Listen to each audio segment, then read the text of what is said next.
Les Deux-Savoie et la vallée d'Aoste partagent une histoire et un patrimoine commun. C'est de ce constat qu'est née l'idée du projet européen Tradition actuelle.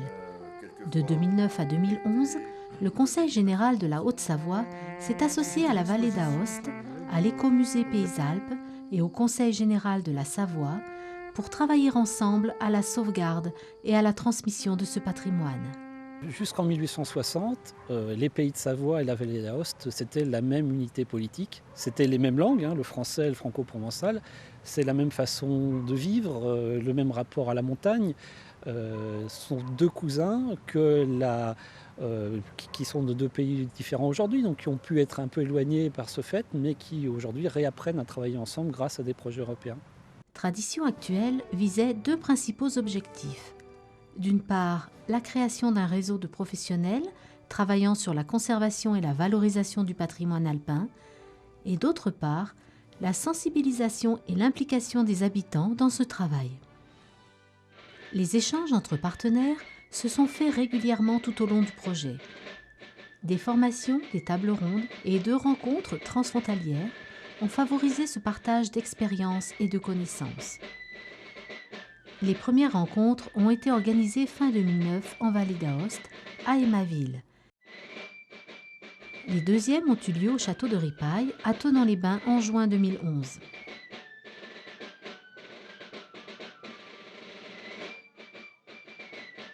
En parallèle, chaque partenaire a mené ses actions sur des sites et des collections de nature et d'époques différentes. La région autonome de la vallée d'Aoste a, entre autres, créé un parc d'activités ludiques autour du patrimoine naturel et historique à Rems-Saint-Georges. L'ouverture de nouveaux musées a aussi été accompagnée par la mise en place d'espaces didactiques et de formations aux techniques traditionnelles comme la réalisation de chaussettes en laine, typiques de la commune d'Ayas. L'écomusée Pays Alpes a quant à lui conduit une collecte de mémoire avec les habitants, les associations et les écoles de son territoire. Cela a donné lieu à la création de la base de données en ligne Mémoire alpine et d'un centre de ressources à Vuansala baptisé Maison de la Mémoire. L'écomusée a aussi proposé aux écoliers des animations autour de la musique traditionnelle alpine. Enfin, le Conseil général de la Savoie a lancé la création d'un centre d'interprétation de l'art rupestre en lien avec le parc archéologique des Lauses. Il sera situé à Ossois, dans l'un des forts de la barrière de l'Essaillon.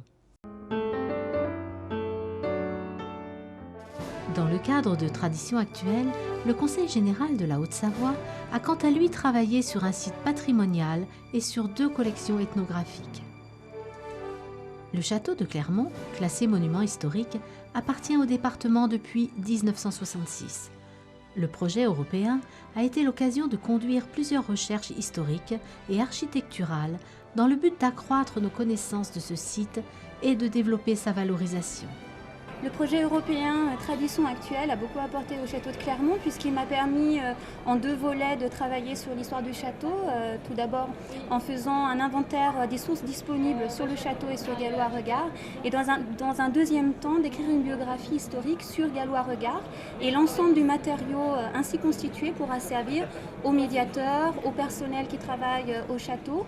Et il y a d'autres volets d'ailleurs scientifiques, notamment un volet archéologique qui permettra plus tard de redéfinir la politique culturelle autour du château. Aujourd'hui, de nouvelles visites permettent de découvrir l'histoire du château de façon ludique, par exemple sous la forme d'une promenade ou d'une enquête policière. De nouveaux livrets de découverte destinés aux enfants et aux familles, ainsi que des fiches d'aide à la visite pour les publics étrangers ou handicapés, ont également été réalisés. On est allé la semaine passée écouter une archéologue qui était impliquée dans une évaluation préalable sur le site pour voir s'il y avait d'autres pistes à suivre par rapport à l'histoire du château. Et ça, on trouve très, très intéressant qu'il y a un engagement aussi important de faire vivre un lieu comme ça. En parallèle, les expositions Mon voisin est un château, saison 1 et 2, réalisées en 2010 et 2011 grâce aux fonds européens, ont fait appel aux habitants de Clermont et des communes alentours. Elles ont privilégié une approche humaine et sensible, où les habitants étaient eux-mêmes acteurs. Enfin, les recherches menées par Catherine Hermann sont à la base de l'exposition présentée en 2012, Un regard nommé gallois. Elles nourrissent la connaissance scientifique du château, qui a ainsi été partagée avec ses visiteurs. C'est très important que les jeunes de la population comprennent l'importance du château et donc qu'il y ait un effort pour les interpeller. Oui, je pense que c'est intéressant parce qu'on est à Annecy depuis pas mal d'années et c'est vrai que le château de Clermont, on n'y vient pas très souvent. Et voilà, c'est un côté d'histoire qu'on connaissait moins, c'est vrai. À une époque où on joue uniquement l'instantané aujourd'hui, ce qui est fort regrettable, c'est peut-être nous permettre de reprendre notre histoire et non pas simplement celle des livres d'histoire actuels.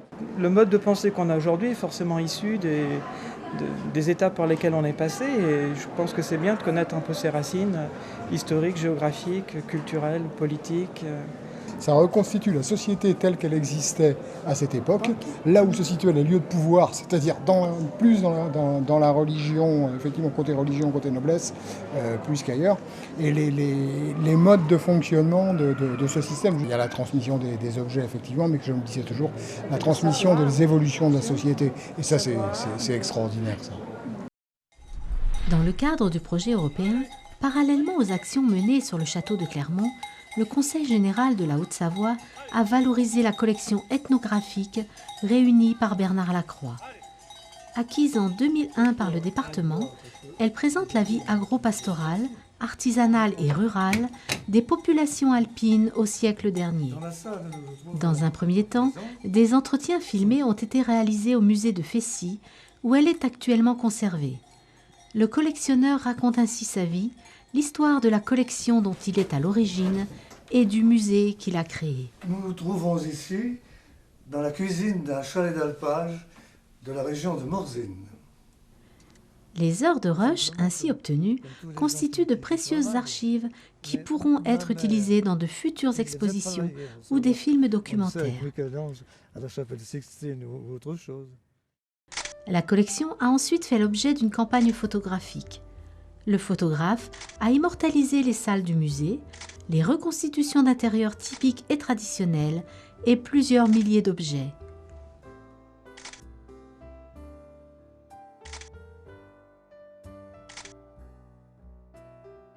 Enfin, la collection a été mise à l'honneur en 2011 à l'occasion de l'exposition « La fabrique du quotidien art populaire alpin » pour illustrer les savoir-faire et l'art populaire au siècle passé. 150 objets ont été sélectionnés et exposés à la Châtaignière, propriété départementale située près d'Ivoire où sont organisées chaque été des expositions. Au-delà du projet Tradition actuelle et avant la fermeture de l'exposition, cette dernière a été convertie en visite virtuelle afin d'en assurer la pérennité.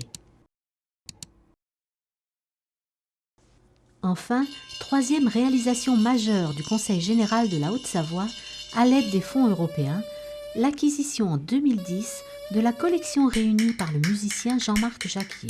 Et quand tu fais ce mouvement donc, de balancer l'avant-bras, composé de nombreux instruments de musique ainsi que d'une riche documentation, son principal intérêt réside néanmoins dans la collecte audio effectuée auprès des rares détenteurs du répertoire traditionnel alpin. La fabrique du quotidien a été l'occasion de lancer un nouveau cycle d'expositions triennales consacré à l'ethnographie alpine. En 2012, Monte le son, les Alpes en musique, marque le deuxième rendez-vous de ce cycle. Elle présente cette collection au grand public et ce, au-delà du projet européen qui a pris fin en octobre 2011.